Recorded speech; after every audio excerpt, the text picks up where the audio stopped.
Afternoon again, everyone. Thanks for staying around. We're going to have a really distinguished panel of speakers now for the next hour or so. So listen up. These have been especially focused on our theme, which is World Heritage in the face of climate change. And this panel will focus largely on the role of education and the place for climate justice in our collective responses to the effects of climate change. Our first speaker is Milward Simpson.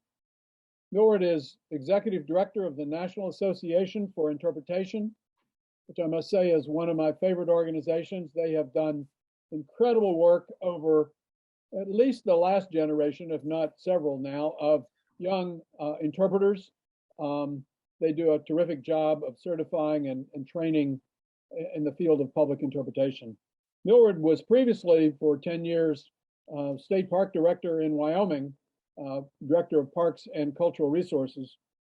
And before that was the State Director for the Nature Conservancy in Wyoming. So Milward, take it away. All right, thank you so much, Destry, and I'll go ahead and share my screen.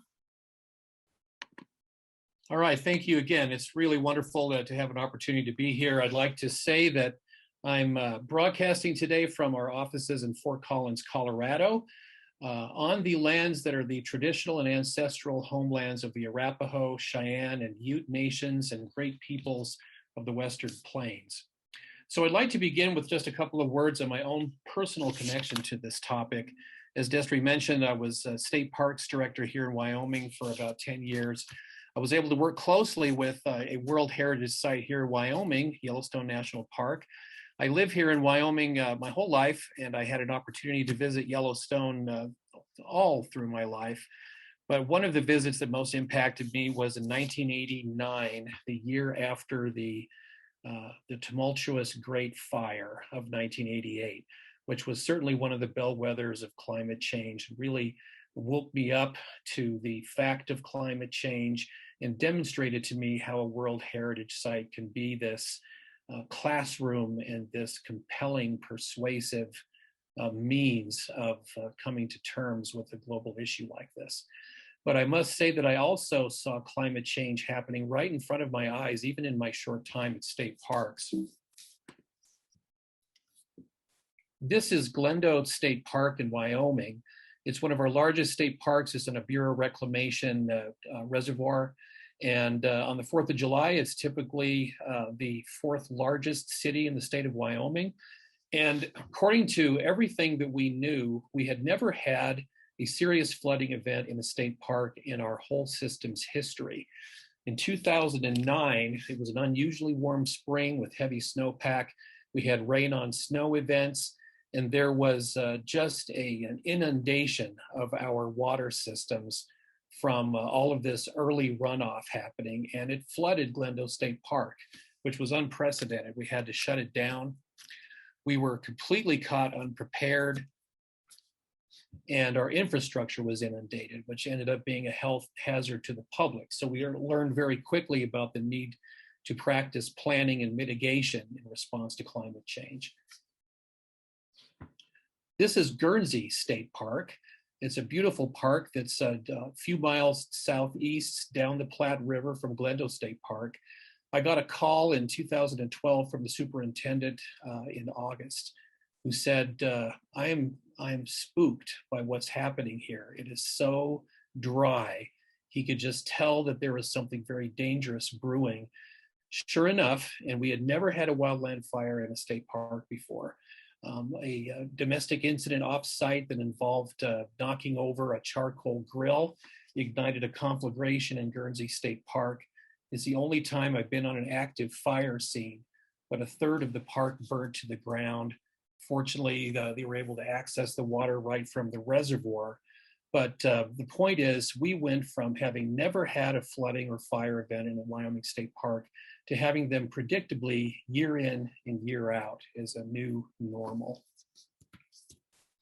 I'm not a public educator, and interpretation is a very special form or process to provide education, but I'm very passionate and have had a lot of experience in the children and nature movement. This is a final report from 2009 Teton Science Schools. We cooperated with federal agencies on putting on the first Youth Congress on Children and Nature.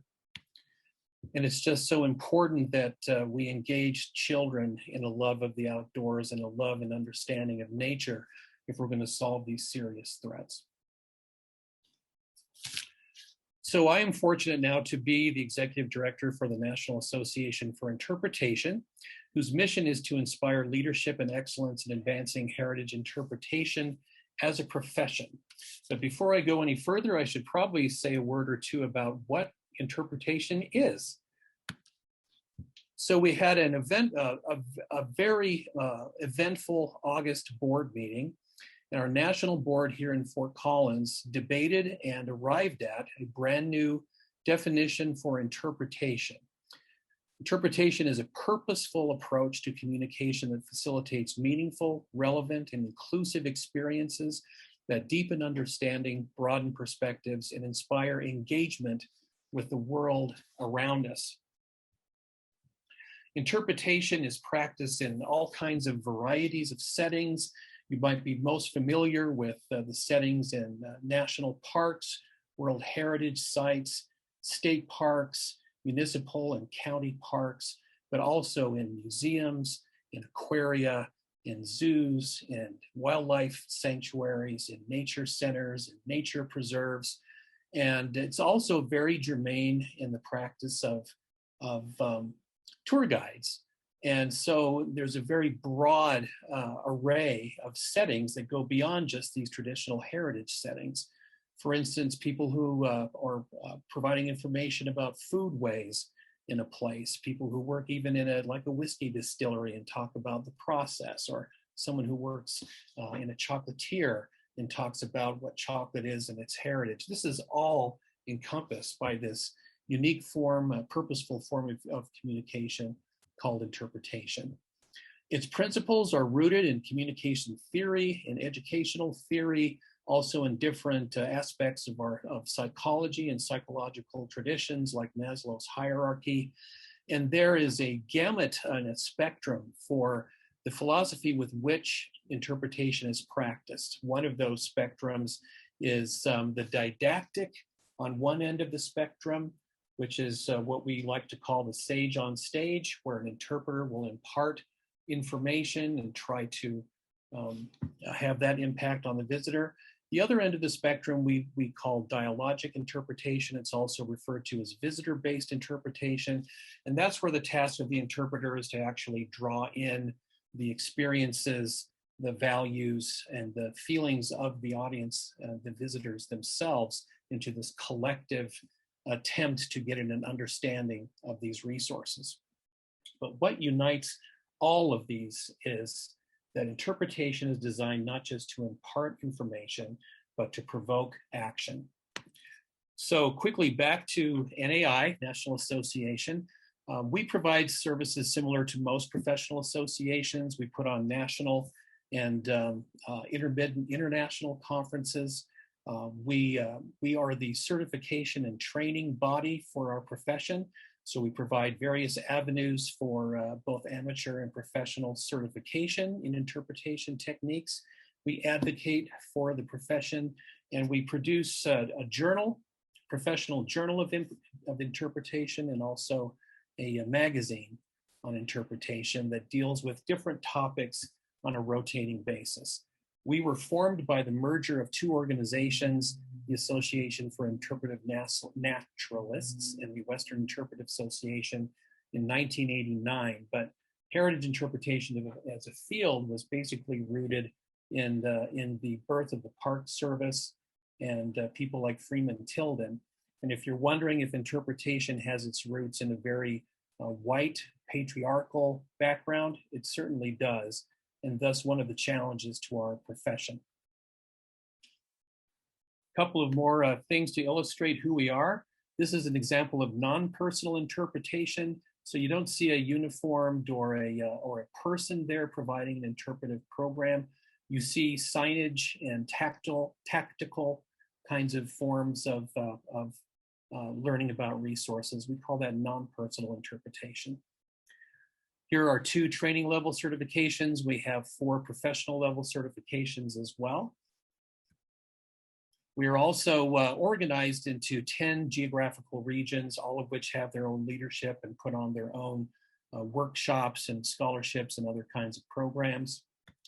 And we're also organized according to special interests. So we have a cultural and historical section, college and university academics, interpretive media, interpretive naturalist, our justice, equity, diversity, accessibility, and inclusion section, which we're very proud of, our sustainability section, etc. Our work on the world stage is to empower this entity that I'm showing you here called the Global Alliance for Heritage Interpretation. And these are logos of some of the other interpretation associations that exist in other countries that we are involving collaboratively and work to truly have a global alliance that's working on developing and lifting up this field on a global scale and building its capacity. So, why is all of this important or germane at all to this topic? Well, to me, it is very, very simple. And I put up here a quote from someone who's been very prominent in talking about how we bridge what I've called this narrative divide, this incredible divide that's making it so difficult to talk about this problem. Well, she says very simply, and she's an amazing person. She's currently the chief scientist of the Nature Conservancy.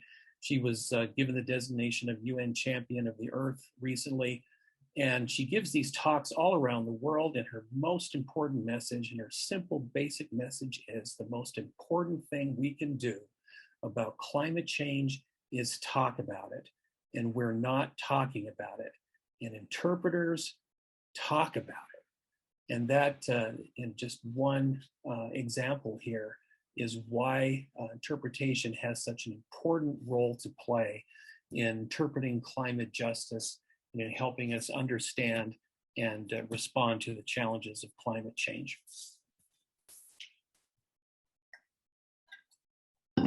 I've attempted here to articulate what I feel are some of these main challenges.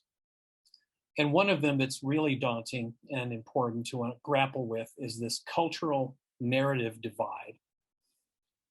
There are many books that have been written about this, and there's a lot of debate happening currently, but one of my favorite is a pithy little tome called How Culture Shapes the Climate Debate.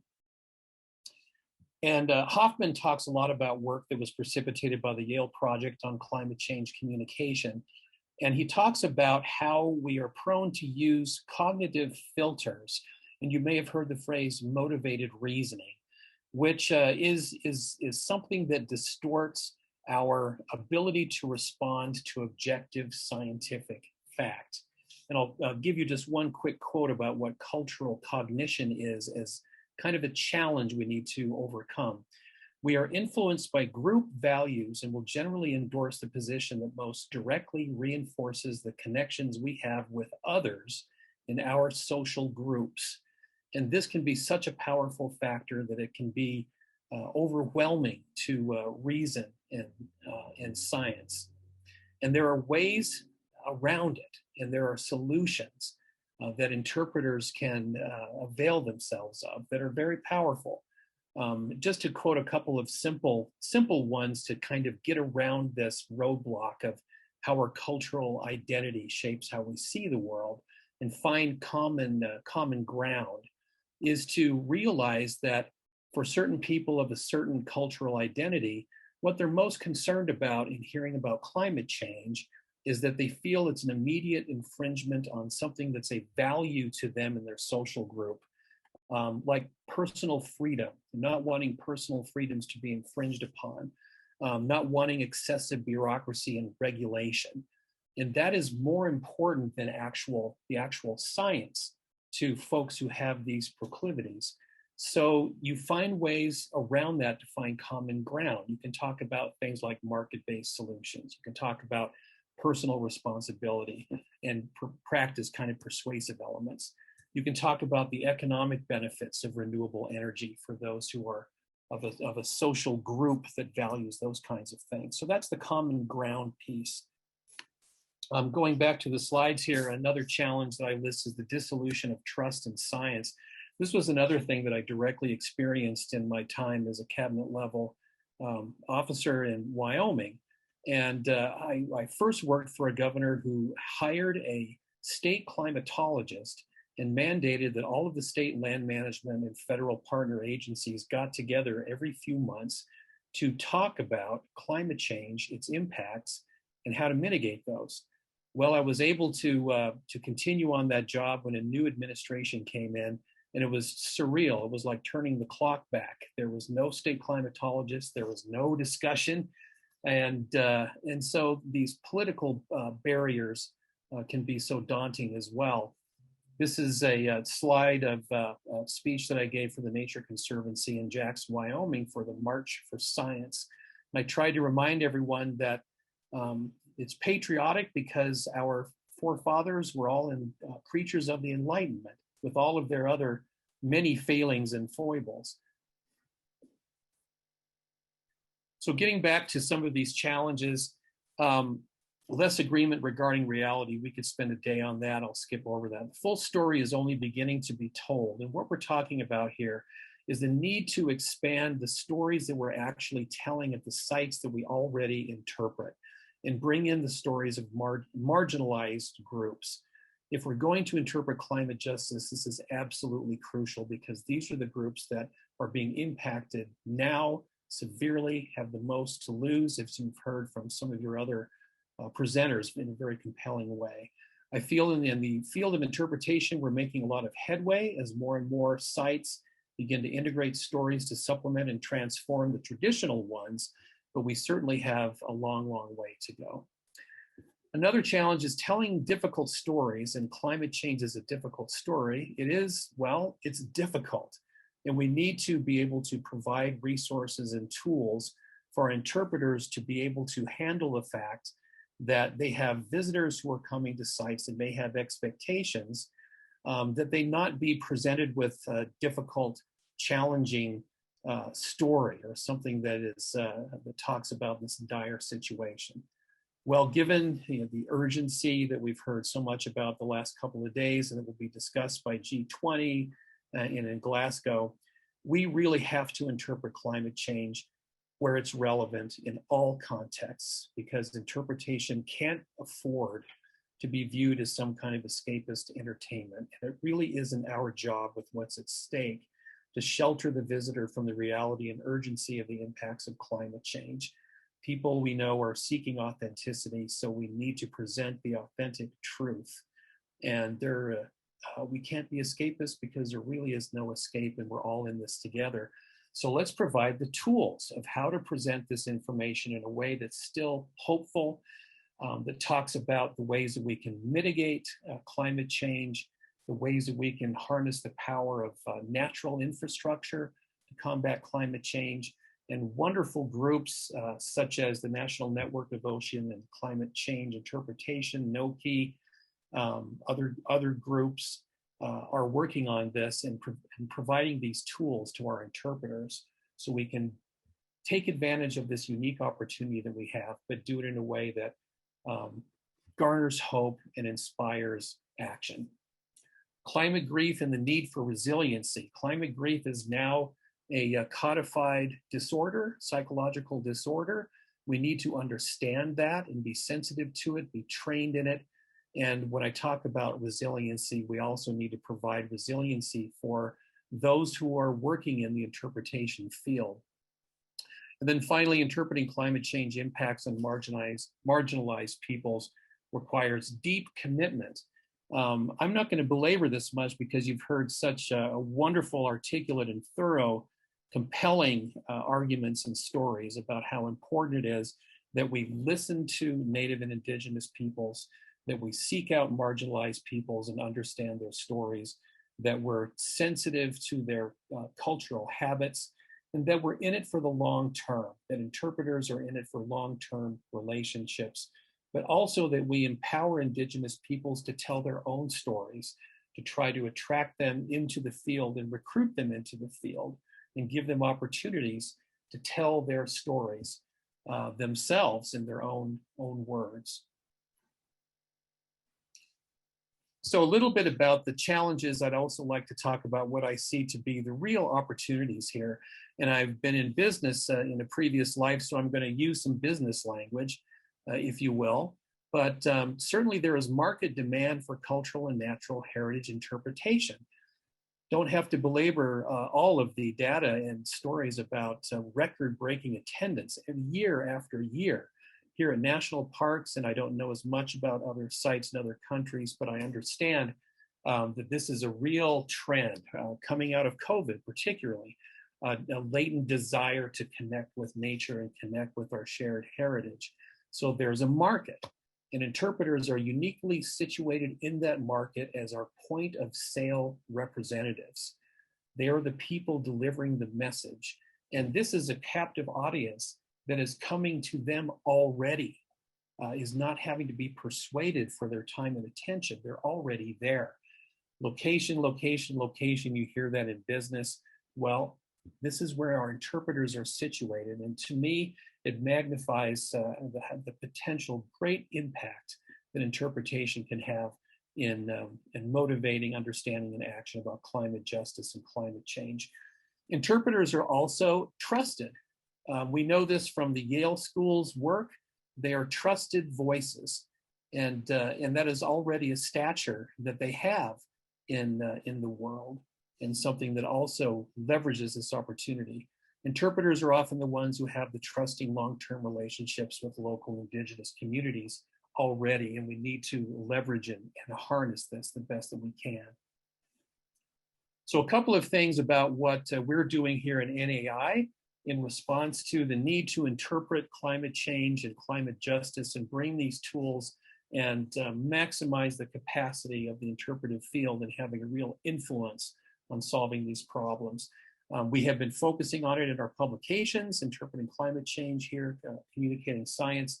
These are articles that interpreters give us that give tools. This is how we're doing, responding to these things at our various sites and our various contexts.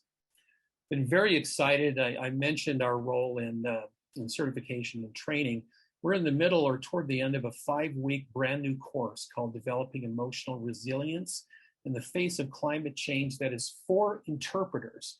And it's trying to give tools for interpreters to feel empowered, to build their own personal resiliency. The goal of this is to feel empowered to approach life and interpretation with active hope and strong support. They're doing things like immersing participants in how to deal with adversity, to honor pain for the world and what we've lost, to incorporate concepts of gratitude and grace, to see the world through both new and ancient eyes. It's getting rave reviews, and I'm looking forward to propagating more of this kind of special opportunities for training. We also are trying to, as this title of this webinar, Elevate Indigenous Voices, really bring Indigenous interpretation to the forefront and market these kinds of presentations and make them widely available so we understand how we can work more competently and thoroughly with the Native American and Indigenous communities. Our national conference is coming up in Palm Springs, and just a smattering of the kinds of things. We really are dominating the many presentations with these kinds of opportunities to provide more tools for the profession, climate change solutions, effective tribal collaboration, et cetera, et cetera. So we're excited about that. So quickly, some of the takeaways for me and hopefully that are beneficial to you all in this symposium. More global collaboration is needed. We really need this profession to be propagated around the world and empowered, and that's not the case. There are some places where interpretation does not really even exist as a coherent field where an association can provide tools. So we need to empower and build up this field internationally. More support for the profession is needed. And you've heard this echoed by some of my other panelists and other presenters here. You have to have interpretation as a core service, and that means that it needs to be adequately funded. You have to be able to have interpreters working in our parks and our sites if we're going to take advantage of this amazing opportunity that we have to talk about climate change. We need to listen to disadvantaged and marginalized communities and develop trusting long-term relationships with them. We need to work harder to recruit people from those communities into our profession. We need to remember that interpreters are uniquely positioned to impart information and foster conversation. We must use the power of interpretation to inspire action.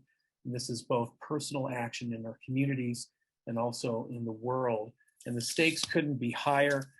This is our little newspaper that I get on my front porch every day, just this morning. And Michelle Bachelet, who's the United Nations High Commissioner for Human Rights, says here, featured quote, "This is a human rights obligation and a matter of survival. Without a healthy planet to live on, there will be no human rights. And if we continue on our current path, there may be no humans." A couple of final thoughts before you hear from my fellow panelists. I feel that we have both similarities and differences that can be highlighted powerfully through interpretation to help solve this existential threat. Interpreting World Heritage Sites can teach us about similarities between cultures and across spans of time, and understanding our similarities wakes us up to the shared stakes we all have in both the causes and solutions to climate change. World Heritage Sites are unique in so many ways, but the whole fact that there is this proposition that there are such things as World Heritage Sites that speak to our common humanity, I think is a very powerful way to us to wake up as a world to our shared responsibility and shared stakes. Our outdoor spaces, our parks, our heritage sites are not only classrooms, but they're also crucibles for innovation, to paraphrase Larry Perez and Matt Hawley with the National Park Climate Change Response Program. This is where the fires of ingenuity can be sparked to try new approaches to help solve climate change. And when we have visitors come and see these things on the ground, it provides information and garners hope. But we have to remember that our differences are important as well, and we can't shy away from often what some of these sites teach us about our ongoing capacity for injustice, for fostering inequality, and for the fact that climate injustice is real. People are being impacted unequally, and that this is not just an existential threat, it's a moral imperative. And as a lifelong environmentalist, my attraction to environmentalism and why it's such a core part of my makeup and my identity is that I've always felt that it is inextricably tied to your sense of right and wrong and your sense of morality. And climate justice is certainly a profound moral issue. One more slide for you. This is the reason that I have hope and that I'm so excited about what heritage interpretation and its special space inside the larger education world can be so impactful, is because of these people. These are the people who choose to interpret at these places, often for very little pay. They do so because they love these places, they're passionate, they are experts in this unique form of communication, and they are devoted and committed to learning the tools and garnering the abilities that they need to have to help us overcome this great narrative divide. Well, thank you very much. Thank you very much, Milward. That was terrific. I'm glad to see that the National Association for Interpretation is in upright hands. Our next speaker will be Cody Groat. We've known Cody for some time. He is assistant professor in the Department of History and Indigenous Studies at Western University in Canada. His heritage is Kayakahaka Mohawk and a band member of the Six Nations of Grand River. He completed his master's in World Heritage Studies at the University of Birmingham in England. And he's continuing his research toward a PhD, focusing on federal and international commemoration of Indigenous cultural heritage. He also chairs the Canadian Commission for UNESCO Memory of the World program and is president of a nonprofit called the Indigenous Heritage Circle in Canada. Cody, take it away. Thank you very much, Destry. I'm just going to share my PowerPoint. Okay, hello everyone. Thank you for attending our panel today. As Destry mentioned, I'm an assistant professor here in Ontario, Canada. I'm also the president of the Indigenous Heritage Circle, a national not-for-profit dedicated to the advancement of First Nations, Inuit, and Métis cultural heritage priorities. I've worked with US ICOMOS for a few projects as the president of the Indigenous Heritage Circle, notably establishing an ICOMOS International Working Group on Indigenous Heritage. And again, my Master of Arts degree is in World Heritage Studies from the Ironbridge International Institute for Cultural Heritage. So World Heritage is definitely something I've conceptualized in a lot of different ways. Now, I'm going to start by looking back a few, I guess over a year ago now, at the beginning of the pandemic. I was invited to present at a conference regarding the 2030 UNESCO Agenda for Sustainable Development.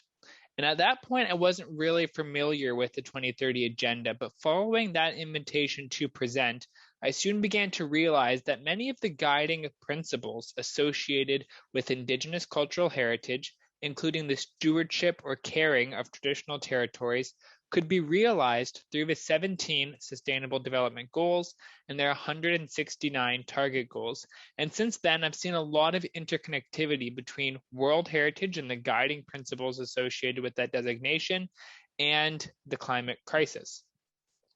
Now, most discussions about cultural heritage in Canada, and I'm going to say in the United States as well, look at tangible and intangible heritage, and they often view them as silos that are differentiated from each other. And in both cases, they're based on very Western conceptions that often focus on built infrastructure. Now we're moving away from that, but that tends to be where the focus is. Alternatively, Indigenous cultural heritage takes a more holistic approach that recognizes how Indigenous identity is intrinsically associated with our traditional territories as Indigenous peoples. And this understanding often minimizes these silos between tangible and intangible cultural heritage, or physical and emotional values. Those barriers don't necessarily exist when we discuss Indigenous cultural heritage. In 1992, recognizing this intersectionality, the UNESCO World Heritage Convention became the first international legal instrument to recognize and protect cultural landscapes. And commemorative bodies such as the Historic Sites and Monuments Board of Canada in 1999 went one step farther. They developed a differentiated definition of something called Aboriginal cultural landscapes. Now, these were defined in part as a place that is valued by an Aboriginal group because of their long and complex relationship with the land. It expresses their unity with the natural and spiritual environment. It embodies their traditional knowledge of spirits, places, land uses, and ecologies. In other words, this definition of Aboriginal cultural landscapes recognized and validated the intangible values that are associated with a physical landscape.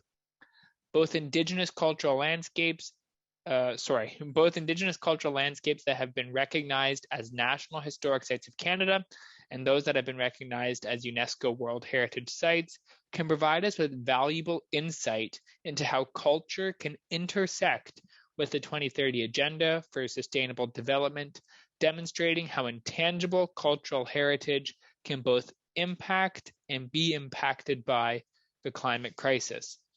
And again, these are the logos for the United Nations Sustainable Development Goals and the World Heritage Convention. Now I'm going to look at two World Heritage Site nominations.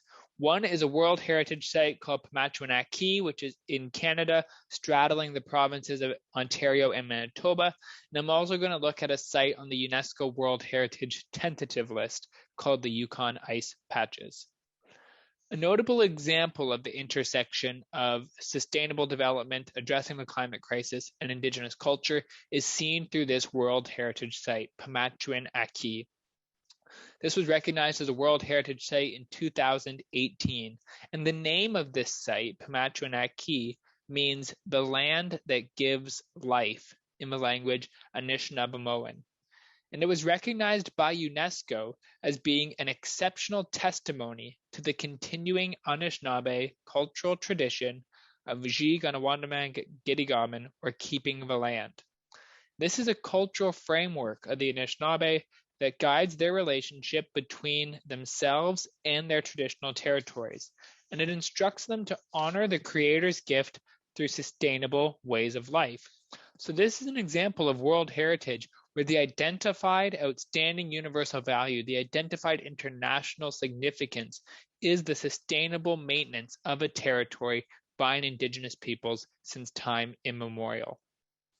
This in itself aligns with Sustainable Development Goal 15, calling for the protection, restoration, and promotion of sustainable uses for terrestrial ecosystems and the sustainable management of forests. More broadly, this demonstrates some of the intersections between Indigenous cultural heritage and the ways that we can address the climate crisis.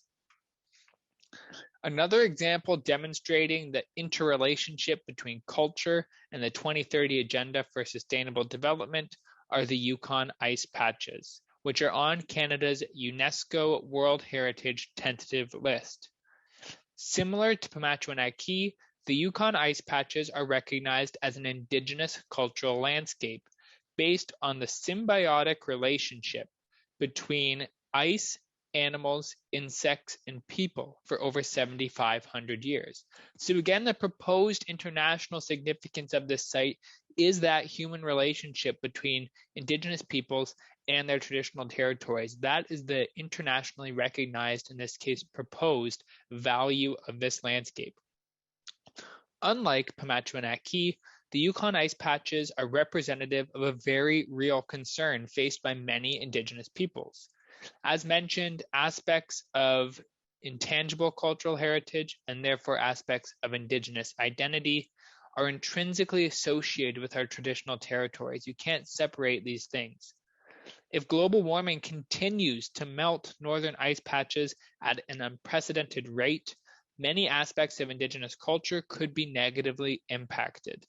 And this demonstrates how Sustainable Development Goal 13, calling on nations to take urgent action to combat climate change, is not just an environmental consideration, it is a cultural heritage consideration as well. To conclude, I want to showcase one more intersection between Indigenous cultural heritage and the 2030 Agenda for Sustainable Development, and I also want to demonstrate how these relate to the dual crises of climate change and COVID-19. Target Goal 4.7 in part states that by 2030, all learners should acquire the knowledge and the skills needed to promote sustainable development. Now, to do this within the context of Indigenous knowledge, it is essential to recognize the role of elders and knowledge keepers in the transmission of culture, including what can be classified as intangible cultural heritage.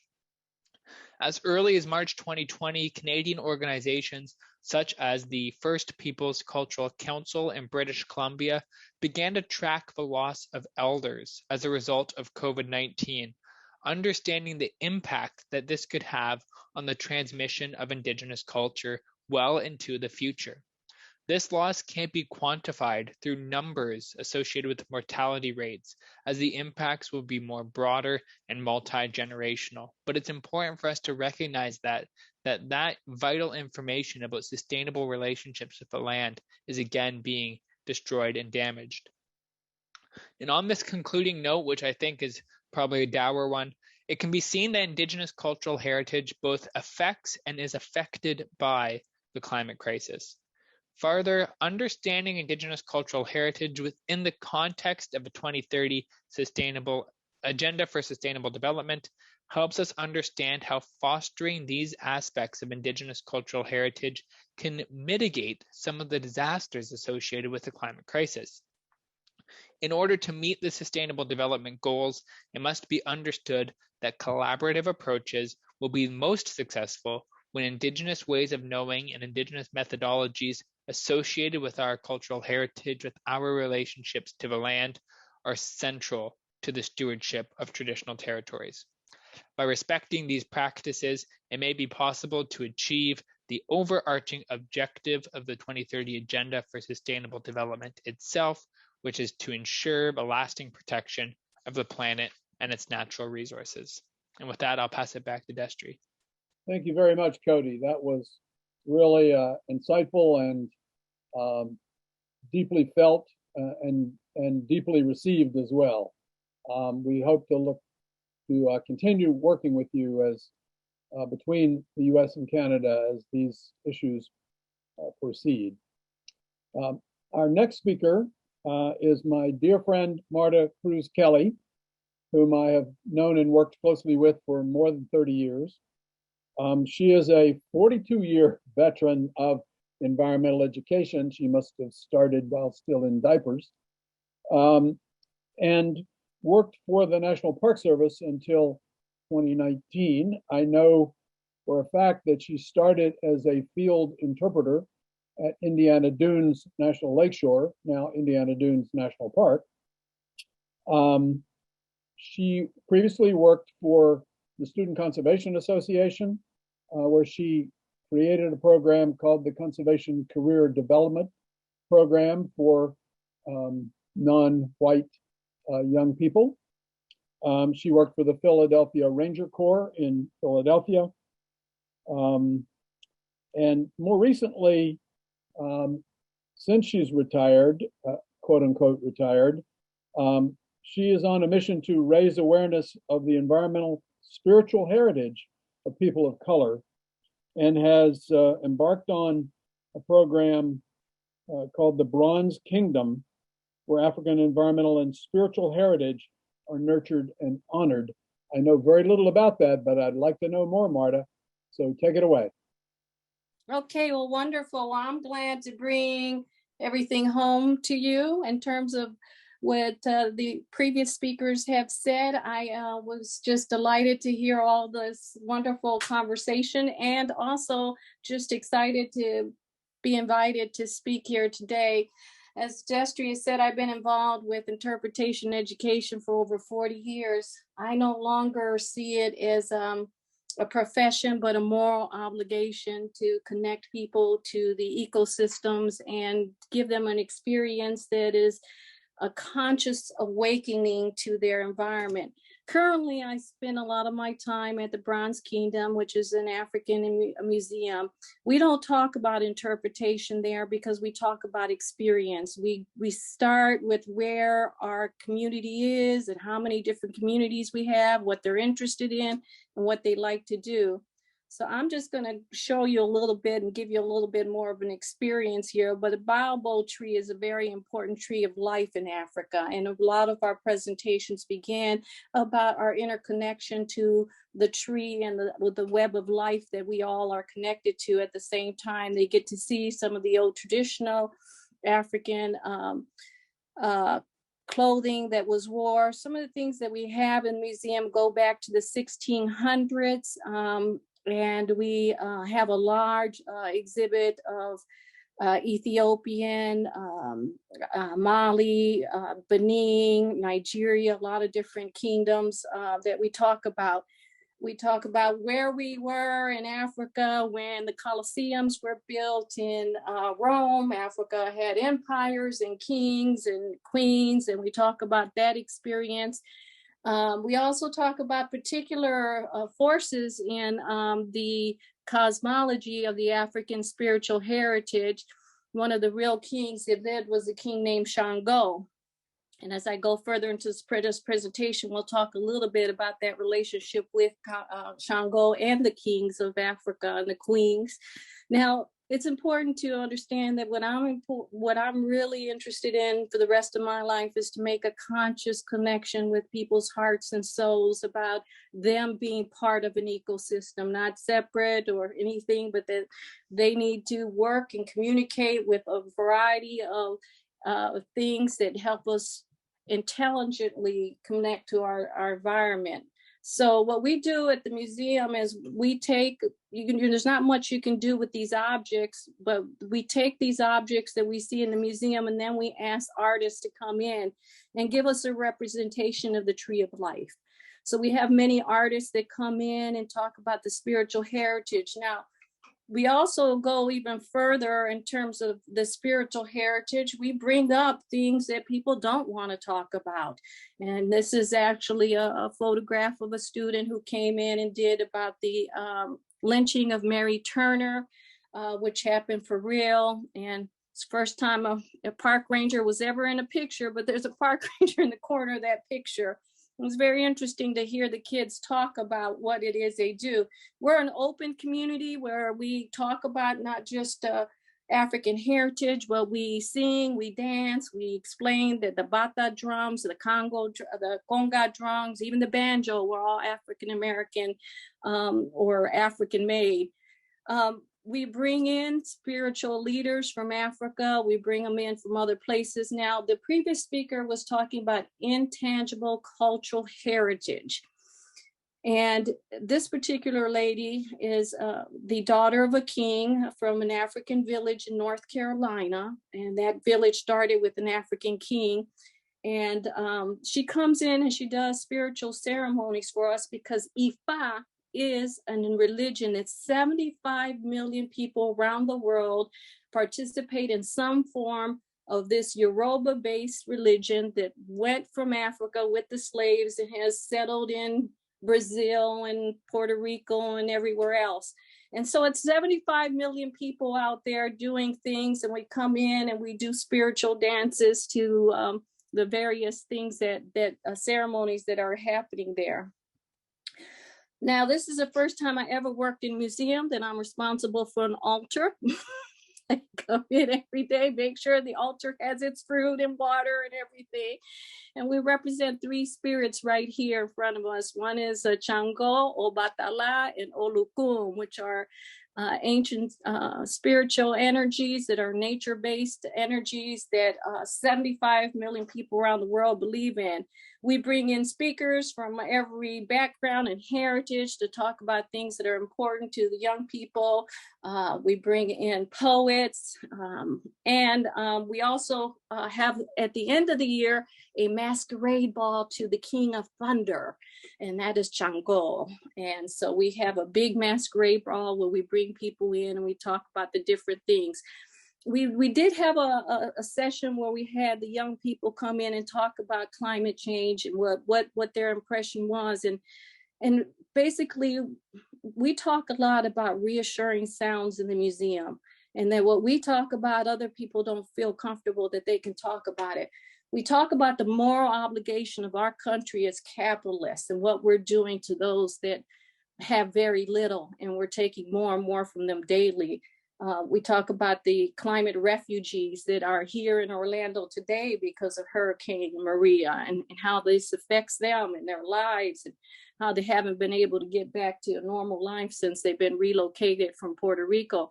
So we go into, we push the kids and tell them, we're going to go beyond these reassuring silences or sounds that most of the time you hear, particularly in the state of Florida, where you can't, we really have this whole trend policy now where you can't talk about critical race theory in Florida. Those are challenges to sharing truth and honesty and giving people an opportunity to learn more than what their environment is all about. So I'm just going to end because I wanted to talk a little bit about the experiences that I'm sharing now with people in terms of World Heritage means more than just a connection and a communication and a program. You need to connect to where people are spiritually as well as where they're living their lives. A short story for me is I probably lived at half of those sites that are World Heritage sites. And I'm here in Orlando now amongst my Puerto Rican community. And every time I say I was a park ranger, nobody gets it. Every time I say I was an interpreter, they don't even get it. And I spent 40 years going through this thing. So, but when I run into my Puerto Rican brothers and sisters, I said, well, a park ranger works at El Mojito. They get it. Immediately, they understand what I'm talking about. But that's not the official name of the park that we have in the World Heritage Site. For some reason, we have a name that not most Puerto Ricans associate with it. But there is a need to go back and connect to what people are calling things and what they believe they are, because I think we're losing our connection and communication in a conscious way that puts people's hearts and puts them where, you know, they want to make a difference and speak up. So for me, I think that it's important that we move away from just merely interpretation, education, because there are too many challenges with people not liking science. They're anti-establishment, they're anti-truth, there's anti-capitalism. We have, you know, people viewing reality different. And so touching people's hearts and minds where they're at, I think is the most important thing we can do right now to help the planet. So with that, I will say thank you. Thank you very much, Marta. That was really terrific. I'm glad to see that you're gainfully engaged. Your skills and knowledge are tremendous and bring them to good. Our final speaker on the panel today, and then we'll have some time for a chat with all of them. Our final speaker is Krista Rogers. Krista is core director of the Stewards Individual Placement Program for Conservation Legacy, which is a national conservation corps, as we call them. There are some 150 such corps. Not very many of them are national in scope, but Conservation Legacy is. She's worked in youth development for 18 years. She leads the Conservation Legacy's programming in Scientists in the Park and Community Volunteer Ambassadors, which I think we'll hear some more about, and really is specializing in large-scale national intern initiatives, of which I think we're going to see some more during the course of the Biden administration. Congress recently authorized, and the Interior Department has just this week carried out the establishment of the Indian Youth Service Corps, and Conservation Legacy has been pioneering work with tribes through their what they call their Ancestral Lands Program.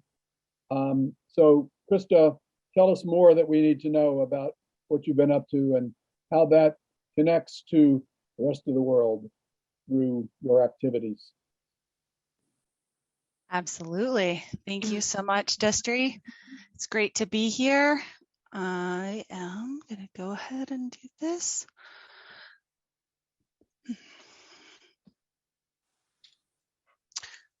I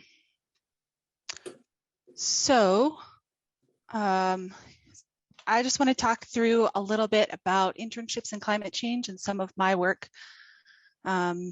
doing a lot of this type of work here.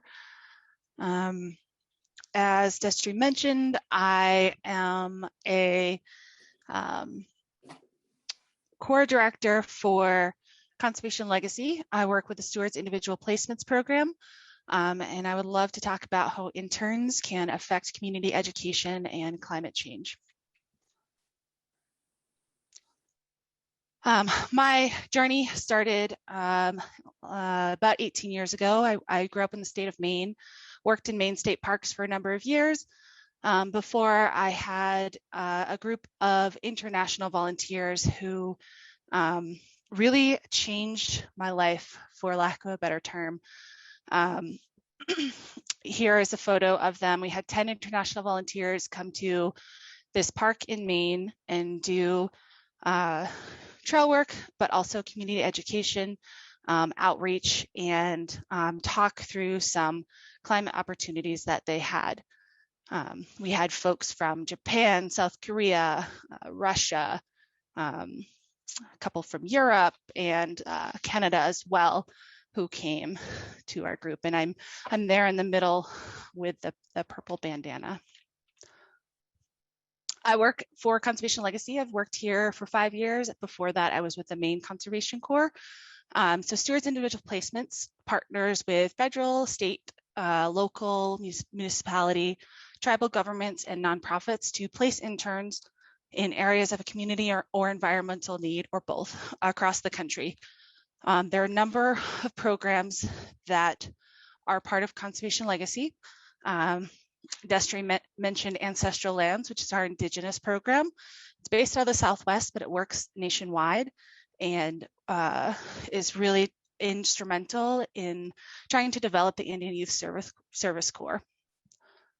We have the Appalachian Conservation Corps that's based out of Virginia, the Arizona Conservation Corps New Mexico, Conservation Corps North Carolina, Southeast Conservation Corps, Southwest Conservation Corps, and the Preserve America Youth Summit program, and then my program, which is the Stewards Individual Placements program. The Stewards program is the national internship program.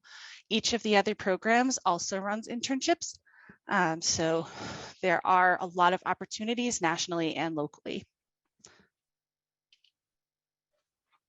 So I want to talk a little bit about some benefits with internships, and it's sort of building off of Milward's presentation, of course.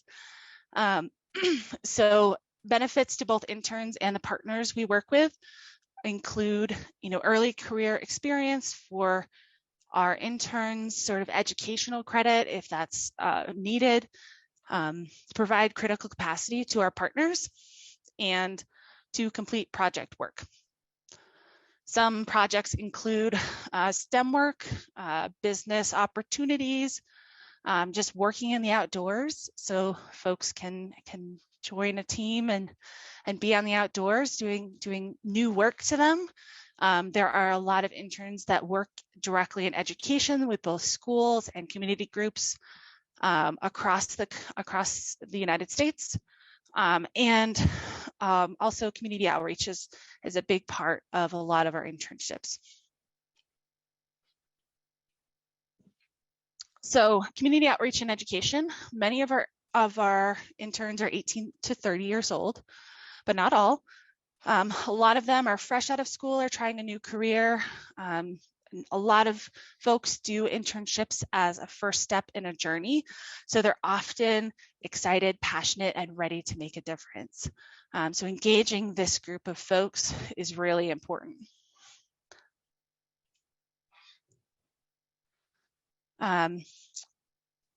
If our partners who host interns want to make community connections, some really great ways that they do that are selecting interns who live locally, who are part of a community nearby that maybe is a target community for wanting to talk about climate change. Destry mentioned our Community Volunteer Ambassador Program, which is a partnership with the National Park Service. And those folks do almost exclusively community outreach. And one of the ways that they do that, we have, between 80 and 100 per year who partner with National Park Service sites. Part of the way they do that is through community asset mapping, looking at existing community groups, who is partnered with the Park Service, who has some opportunity to join in. Looking also at community needs and existing involvement, identifying those missing groups that may be overlooked or maybe have more to contribute or maybe could be brought into communication to conversations in a meaningful way. And then they also, through community asset mapping, develop their own outreach and planning opportunities to be more involved in getting folks at the table.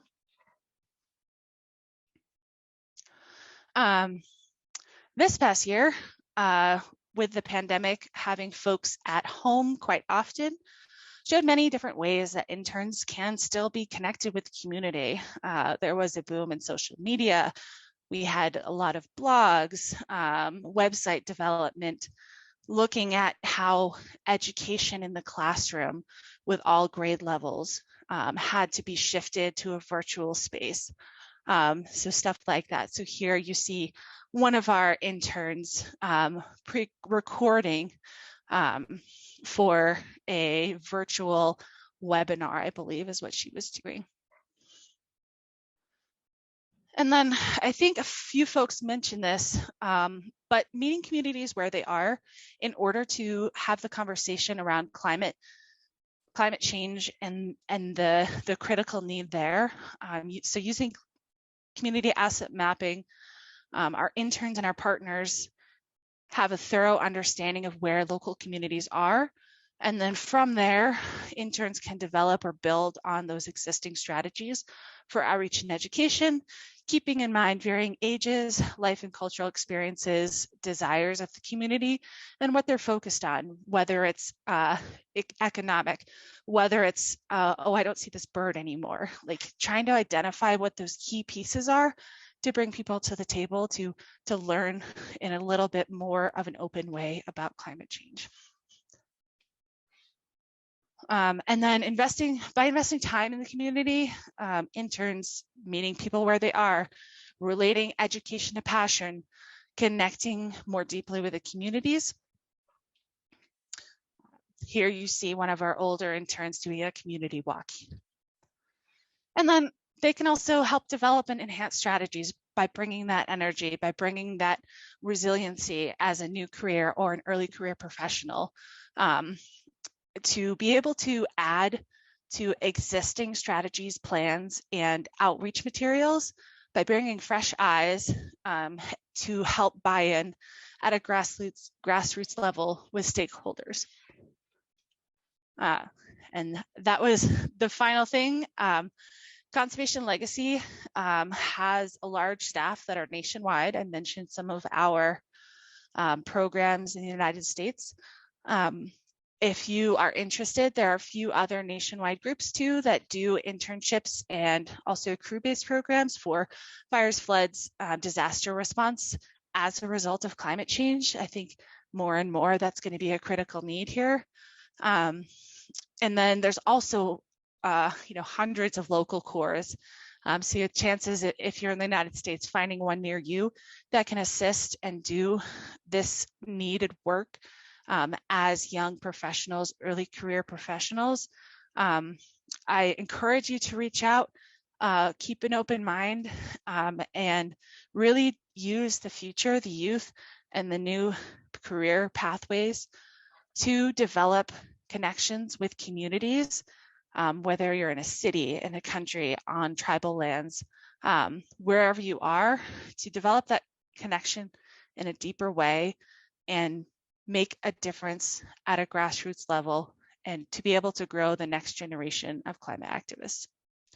Thank you.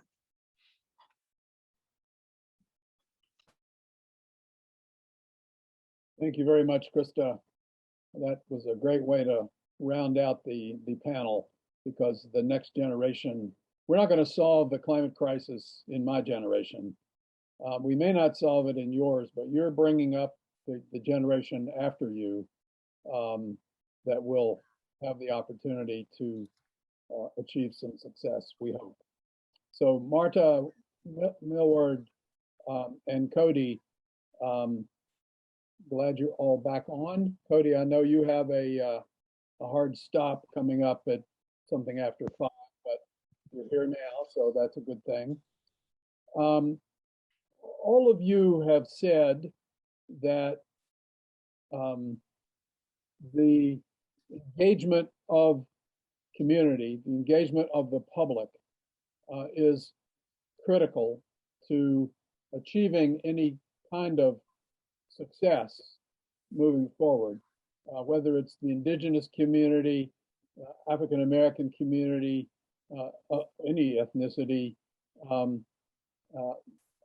but doing so at the grassroots level, locally. And that's clearly the case. How do we expand the capacity that we have collectively? I mean, I know, Milward, you reach across the country. Krista, you reach across the country. We're obviously not reaching everywhere yet. What's needed to take this nationally as far as we can, and even globally, this idea of education and climate justice to make progress? What do you think? I could say a few words, Destry. One thing that I think of when it comes to Indigenous cultural heritage that I really like to speak with government officials and other NGOs about is there needs to be the recognition that not all knowledge is knowable. There's a lot of knowledge about the sustainable relationship between Indigenous peoples and cultural or traditional landscapes that stays within specific genealogies or specific Indigenous nations. And I think that needs to be respected moving forward. So when we're looking at the conservation of specific environmental landscapes, there might be some really innovative conservation practices, but I think it needs to be understood and respected that some of those practices might be inherently associated with some communities and they can be made publicly accessible. So there has to be systems in place where you're willing to support internal capacity to see these things through, to have this knowledge passed on to community members, but also there needs to be that recognition that we can't automatically go in saying we want to learn about your practices and disseminate those across the country, because that might not be culturally representative of what is being done. I think that's really hard for a lot of us who are in the heritage sector, a lot of us who are in environmental sustainability, because we really want to quantify best practices and share best practices. And I think that is very important. But there also needs to be the recognition that sometimes that is not the approach that is going to build sustainable relationships in communities moving forward. So that's a bit of a mixed answer. Oh, it's a great answer. We have to keep these things in mind. Milward, go for it. Yeah, thanks, Destry. I agree with everything Cody has said.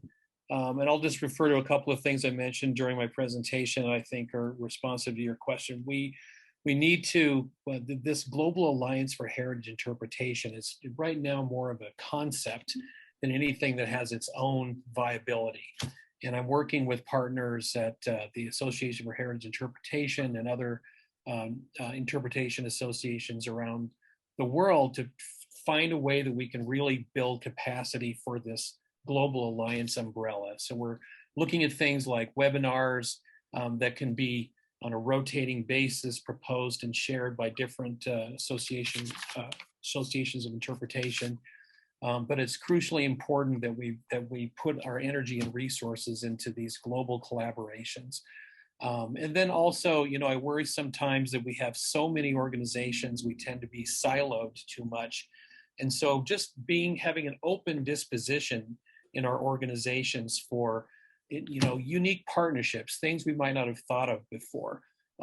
Working with Marta on the spiritual side of things, working with NEI, we have to be open to partnerships. So we have the ability to leverage all of our resources together and not be, making separate arguments and separate cases and being unaware of each other. So being open to partnerships, I think, is important. I'll jump in here. We have, ICOMOS has this international exchange program, and I'm just wondering if there might not be opportunities to have young people have an interest in this sort of thing, actually stay with some of these groups that are practicing, not to be actually teaching, just be experiencing, and that's the best way. You just participate, just watch it from day to day. I don't know. I'm just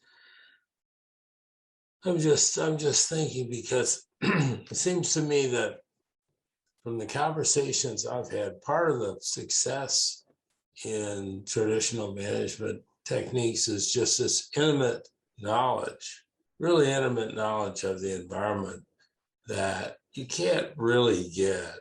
I'm a scientist. Well, if you want to call an archaeologist or an anthropologist scientist, you go out there and you spend some time and you try to soak it all in. It's not like living there. It's not like just watching the seasons and watching how the seasons have changed from one year to the next. And I talked to Rob a lot. I really enjoyed that. And one of the things that he said is, I'm living in Brisbane because I have to, but I don't want to live in Brisbane. I want to live on the land, just like I've always lived on the land. And I'm just very cognizant of, what geese are flying over, and if it's going to rain that day. I don't know if you can get that kind of an intimacy if you don't live there. You know, and I don't know that our IEP people could pick it up, but they would get the sense how important that is. I don't know if we want to move people out, you know, they should just stay where they are if they want to. And they're the stewards of the landscape. That's something else that occurs. Destry, if I can just add, the virtual reality has been lovely when you know, during this whole thing. And I think we're at an age where technology, I encourage our young people to solve the problems, because we don't know what we don't know yet. But with there's all kinds of wonderful ways to really get beyond just the heart and into the deep knowledge and consciousness of what the universe is doing, with you know, just taking people on a tour of what the universe is now, where they would like it to be. I think it has an awful big impact for the young minds today. I think honestly, the kids I talk to, they are okay. They would be glad to give up their cars, give up things. I think it's the older people that are having a problem making the political changes to say, you know, I want to give up fossil fuels, you know, I got to give up my water, make the big changes that we need to make. But I think the young people get it. We just have to give them the tools to solve the problems. And I don't think we have enough competitions to get them involved. And how do we solve the problems? Marta, I don't know if you were on the symposium yesterday when the superintendent from San Juan National Historic Park spoke, but both she and the assistant secretary talked about San Juan as I use the term poster child for climate change impacts on that multi-hundred-year-old World Heritage Site. And I know part of your family is in Puerto Rico. I'm wondering if you have a sense of how engaged Puerto Ricans are with that place. And do they hold it in a reverential way, the way some of the people that Cody was talking about do in these Indigenous sites in Canada? You know, I think it depends a lot on, you know, the generation and all. Since my mother was born in San Juan and my grandfather lived not far from there, you know, for me, it's something very special. And it's a place I played in as a child and before it became a park and all.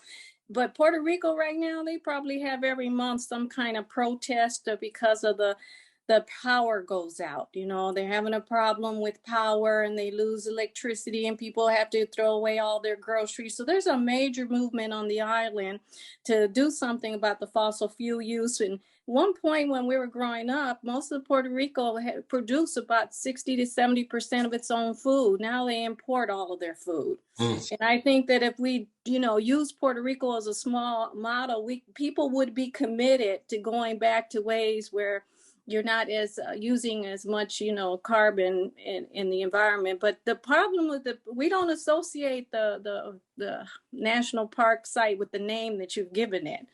Well, most of it associated with Emocro, which is something completely different. If you can tell any Puerto Rican, you can say that. And I'm sure they got a T-shirt, a hat, a blanket, or something in their house with that site on it, because it is the definite symbol of Puerto Rico. But they don't associate it as a World Heritage Site. So I think there's a big jump there. And then in saying interpretation, I'm in school now, and I have a lab partner in Belgium. And I say interpretation and they just don't get it. I have to go back and say, I'm doing this and this and that. So I think a lot of what the language we use too is not to, you know, setting in with people. Yeah. Would you say a word about the Ancestral Lands Program at Conservation International? The Ancestral Lands Program, yeah.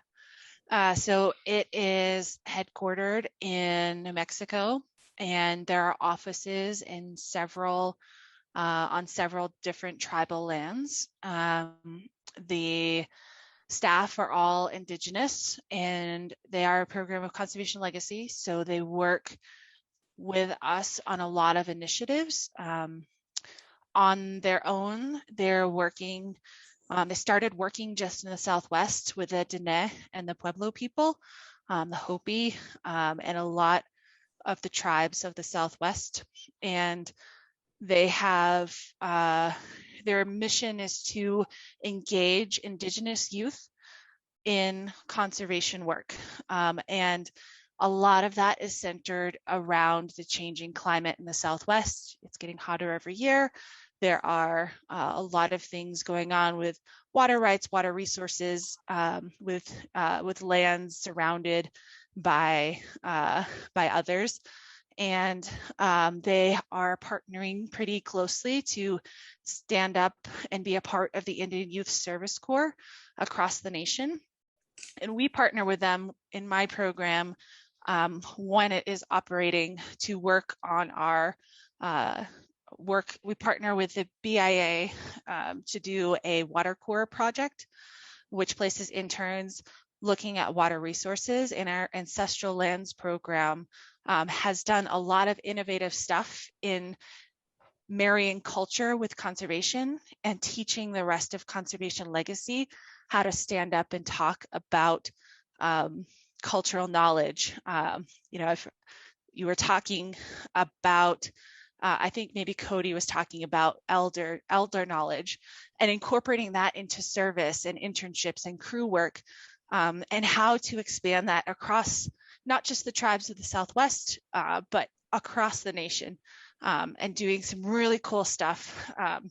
I do love talking about this program, so I'm going to stop there before I ramble on too much, but they're doing really cool stuff to marry culture with service and action and project work. Any other closing thoughts or comments? Milward, Marta, Cody? We're at the witching hour. Destry, I think the hardest thing in the world to do is find a safe place where we can transcend all of these political and ideological factors and talk about this issue together. We're never going to solve it if we don't find a way to find common ground and common understanding and talk. So that's certainly something we're committed to here, but it's difficult. I get really impatient with some best friends of mine who have motivated reasoning on the other side of these issues. And, I just get so frustrated. The only thing I can talk about with them anymore is sports. I think we have to find the resiliency tools ourselves to be willing to be vulnerable, to have the courage to get into these kinds of conversations and have the tools to be aware of where these cultural kinds of assumptions are, so you can find workarounds and find common ground. Boy, I hope we can do it. We're not gonna ever solve this if we can't agree on it. In that regard, I'll just say quickly, ICOMOS has been it conceives of itself as this. It has of a group of heritage specialists, academics, practitioners, people who talk about treatments, let's say, how to fix, what do you do with the stone here, which is, I'm interested in that. We don't want this thing to fall down. But our emphasis now is really almost redefining heritage. And, what can heritage bring to these existential issues that we're facing today? Climate change, number one, probably. Also just something that ICOMOS has been involved with for a very long time. It sounds trite almost, but intercultural understanding and appreciation, at least tolerance, my God, And so, we haven't really attracted enough people that have your background in order to really push this ahead, make it part of what heritage is supposed to be. It's not just supposed to be about beautiful buildings. I love beautiful buildings at Notre Dame and on and It's supposed to do something. It's supposed to be a tool. It's what we take from the past that leads the way into the future, tells us where we should be going. And what we're talking about is exactly where we're supposed to be going. So I don't really know how to do this, but I would love to at least form some kind of coalition with groups like yours, because we don't have a lot of scientists. I'm about the only nerd. I talked about this the other day, I'm like a lone nerd in the wilderness here. And, they can talk about, things that take adhesive off wooden tables. And, the Getty does that, and they have a webinar and they get 5,000 people to pay $60 a piece. Well, that's not our bag, right? We should be thinking about ways to coordinate, collaborate, just work with groups like yours. I don't know exactly how to do it, but if you have any ideas, let's float them, because this is where we're going. I'm open. Yeah. We could form, I don't know, some loose working group of advisors that could bring to bear what the sorts of issues and knowledge that you have to the issues that we're taking on now in ICOMOS, and heritage has got to change. It's got to change. It can't just be, it can't be all the beautiful buildings in Italy and France and Germany anymore. It's got to be, that's not here. It's beautiful stuff. I mean, I like it, but that's not where we are today in the world. We're going to have to figure out some other things here. So anyway, please, let's think about how we can continue to work together. And I've really enjoyed listening to what everybody has said. So that's all. I'm just trying to think of a way to keep you guys involved and talk some more. Thank you all very much. And Doug, why don't you go ahead and close out the symposium? This is a tradition. I promise to keep it. They give me 2 minutes, So, and this is all true. I was truly struck by the breadth and depth of knowledge that we've received over the past 2 days, both by those who continue to practice Indigenous heritage management and the scientists who often confirm the approaches that have been proven successful by those who practice Indigenous heritage. But I was even more struck that this situation we find ourselves in now is a truly existential threat to the world. It has a root cause. I think I'm becoming convinced there's a certain mentality that has caused us that has brought us to this terrible point. There's this conception of separation between human societies and the rest of the living communities on Earth. There's an inseparable relationship between what we call culture and what we call nature. That's the way we think. From our current standpoint, nature is there to be exploited. That's what it's been reduced to. From an Indigenous point of view, there's kinship, not only among humans, but also with living non-human species. So what happens to the earth and what happens to human societies is going to depend greatly on bringing together this project that we've had over hundreds of years, where we're partitioning things in smaller and smaller little groups. It's like the stock market. You have puts, you have bonds and puts and calls and God knows what else. Just neat little categories, separated into neat categories. In fact, in the real world that we're talking about, the one we live in, there's no separation. But gradually, we got better and better and just got obsessed with partitioning.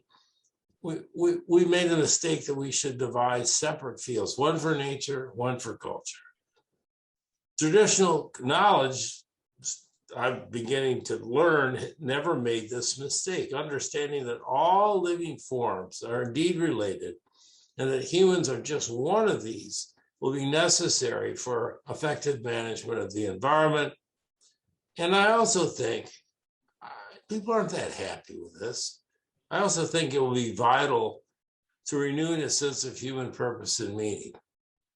This fall. So I want to thank everybody who's participated in this symposium and conference. It's an excellent one. And thank God it's on tape. And I hope that people rewatch it or we send it around. I wish you all well. Our best days, believe it or not, if we can figure this out, lay ahead of us if we work together with each other and with the other forms of life that we share this world with. And there will be recordings of this symposium and conference in a few days, and you'll get notice about that. And what I say at the end here, consider joining US ICOMOS so that we can continue to pursue ways to work together to develop a new multicultural and therefore more effective heritage. Yeah, I'd like you to join US ICOMOS, but let's figure out, maybe more importantly, let's think about ways that we can continue to work together, because we absolutely need your expertise in thinking. So with that, I want to thank everybody. Thank you, Destry. Destry's like an amazing guy. He knows all you people, so that proves he's an amazing guy. All right. So thank you. And it has been a great pleasure. And I really hope that we can stay in touch and work together. And have a good Friday. It's Friday. Yeah, let's not forget. Okay. All right. Best to you all. Great.